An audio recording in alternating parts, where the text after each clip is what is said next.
Junts creiem que realment això és una autèntica vergonya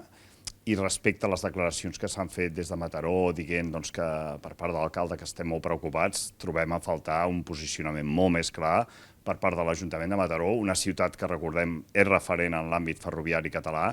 i que hauria d'exigir i demanar tant a DIF com al Ministeri de Transports una diagnosi clara de tot el que està passant a la nostra xarxa ferroviària, sobretot a la R1, que és responsabilitat en aquest cas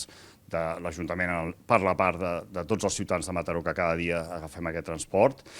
I, per altra part, creiem que aquí hi ha un desastre per part de la Generalitat de Catalunya que s'ha comprovat que no mana en aquest tema, que no té les regnes d'aquest assumpte i, per tant, creiem que seria necessari que la consellera Paneque i el conseller Dalmau dimiteixin de la seva acció política perquè, evidentment, no es pot permetre que continuï aquest desastre a nivell nacional. Els motius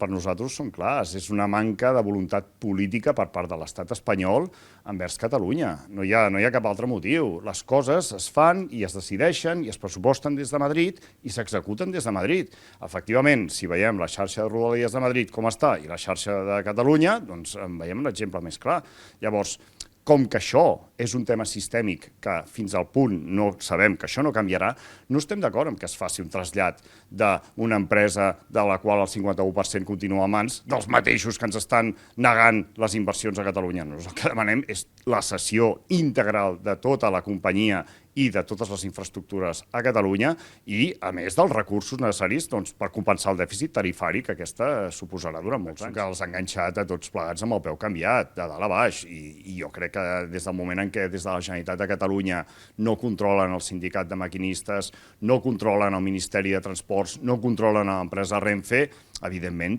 tota l'estructura partidista que hi ha darrere, inclosos, en aquest cas, ajuntaments de la regió metropolitana, cauen com un joc de cartes. I aquí jo crec que l'alcalde s'ha de sortir del que és el partit polític i ha d'entendre que és l'alcalde de la ciutat de Mataró. I com a tal, ha de fer totes aquestes exigències perquè això és absolutament imperdonable.